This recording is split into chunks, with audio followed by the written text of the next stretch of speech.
Hi everyone, my name's Miss Davison and welcome to English Literature at Consett Academy. I'd like to start by covering what you will be studying in the year ahead if you do decide to pick English Literature as one of your A-levels. So at AS we cover a full range of texts, starting with A Streetcar Named Desire. This is a really popular 1940s play which every single one of our students has enjoyed studying in the past. It covers a wide range of themes from love to violence to deception, and as I said, students really enjoy studying this every single year. We also look at poems of the decade, which are a set of more modern, more recent poems. They do include quite controversial themes, and the whole purpose behind that is to look at them, to deconstruct meaning, to look at the language techniques, and then to compare them to one another. As we get further along the year, we tackle our prose section, which is Science and Society, and we look at the two novels, The Handmaid's Tale and Frankenstein. The Handmaid's Tale has become a very famous TV show now, but we're going to study the novel itself. It is set in a dystopian society, so a nightmare world in which women are forced to procreate in order to repopulate the community. It covers a range of themes from religion to science, as it states on there, to control. We then compare that to Frankenstein, which again, hopefully you will have heard of. We look at key themes within Frankenstein from, again, science to power to isolation, and we look at how these two texts connect to each other in the way that they present science and society itself. So really interesting in terms of those two. Moving on to year 13 then. All of the work that you have done in year 12 will still count. So at year 13 you do get assessed on A Streetcar Named Desire, where basically you will get a question on the work that you've done last year. You will obviously revise for this beforehand, but none of that will go to waste. In addition to that, we study another drama, which is Othello by William Shakespeare. This is my favourite Shakespeare play, and it covers again a wide range of themes from race to prejudice to deception again there. It looks at romance and friendships and class. Again, a really enjoyable play, and what you get to do when you're looking at that is you get to apply critical material to your study of Othello. Again, for your prose, you are assessed again on Frankenstein and The Handmaid's Tale, so nothing has gone to waste from year 12. You then have your poetry, so yet again, nothing has gone to waste from year 12. You've got your poems of the decade, but in year 13, you compare them to modern unseen poetry, a skill which you will practice throughout year 13. Again, these modern poems will be very new, although they are unseen. Finally, you have romantic poetry, which is where you will study a set of poems from the Romantic period. You will look at the context of this in quite a lot of detail, and then you will respond to how two texts present a particular theme within the context of the Romantic period.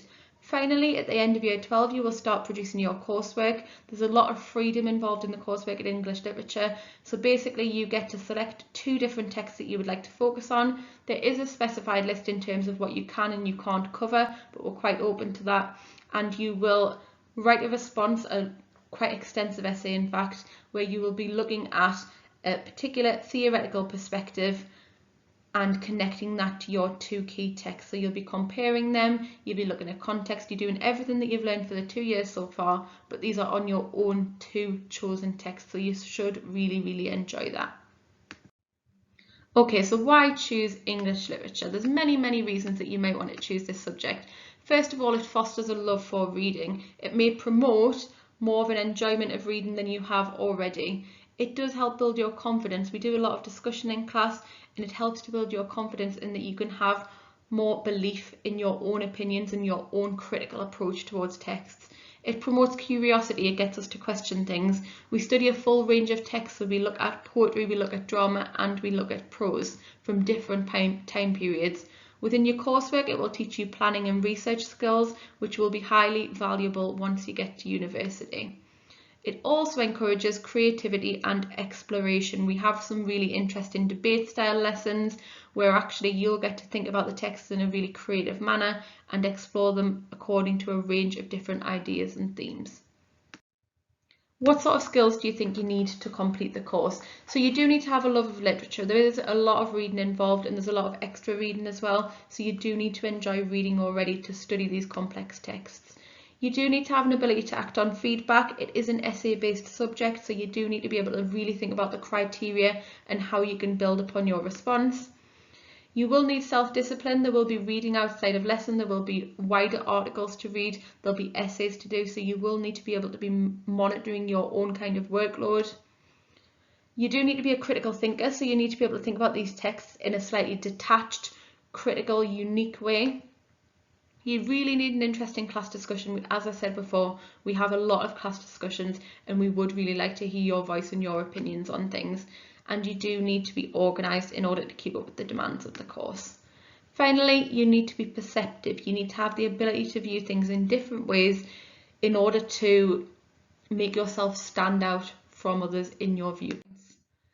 In terms of future progression, there's lots of different ways that lots of different routes that this could take you down. So you could look to go study an English language or English literature at university. You can combine them at some universities as well, but there's lots of other routes as well. You could go down the publishing route because actually you've got that critical eye. You're used to an essay-based subject.